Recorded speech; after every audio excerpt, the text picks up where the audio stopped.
Well, you made a very important point.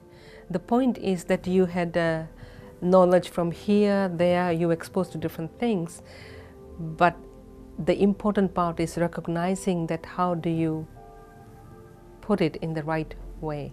Right. And that's very important. Often, as we see, people sometimes, I was talking to earlier, they can go to the internet, they can research things, Right. and they can just start doing it.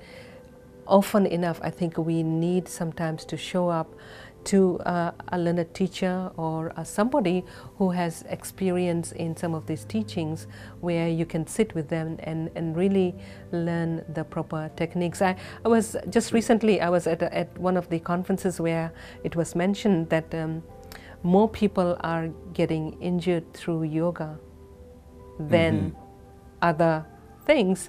It's because sometimes there's that mind-body connection, and if you're not paying attention, it's very easily to injure your body, because if you're in your mind, because yoga and meditation go together, and it does require that not just focus, but going inward to be able to listen to your body's wisdom. True, true, and that's an important part of traditional yoga, is to tell people, only go as far as you can. Asana means a comfortable, easy position.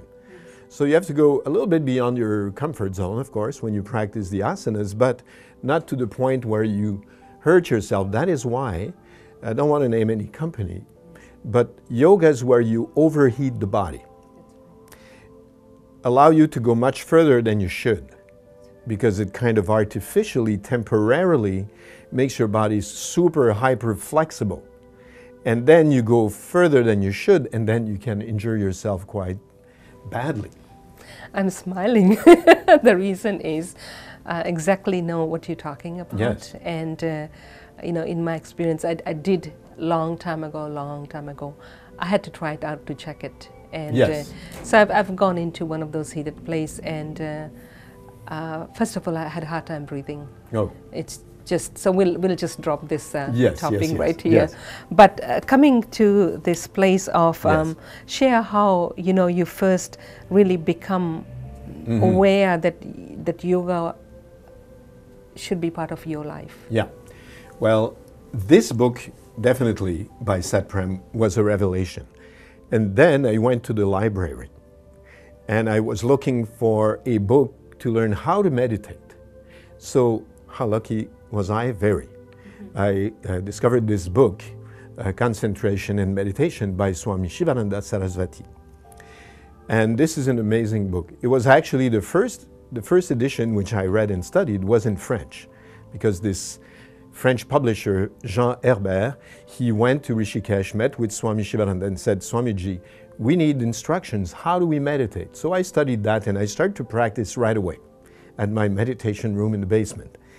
And then the other book I bought at the same time was the Bhagavad Gita, the commentary and translation by Sri Aurobindo. And it's quite an amazing text. So after a few months of practicing on my own, I thought, I have to go to India. I want to go to Rishikesh, I want to go to Auroville, I want to study with great masters. And a friend of the family said, well, very good, absolutely. Why don't you go to the ashram in Valmorin, which is an hour from Montreal? And I said, an ashram in Valmorin? How is that possible?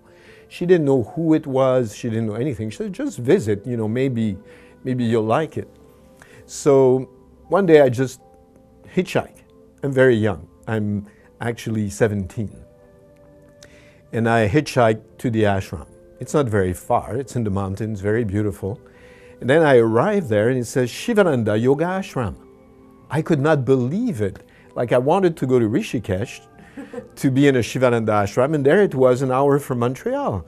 So, and it's run by Swami Vishnu Devananda, who brought yoga to the West. So I got there and I stayed. I never left. Well, I did eventually because I'm here today, but I didn't go back home or anything like that. I just stayed at the ashram, studied with Swami Vishnu, and just totally fell in love and immersed myself into Hatha Yoga, Raja Yoga, Dhyana Yoga, Jnana Yoga, Bhakti Yoga was a big one too, because we did a lot of chanting, and I was 17, I built a Krishna temple, one of the first ones in the Western world, and it was an amazing experience.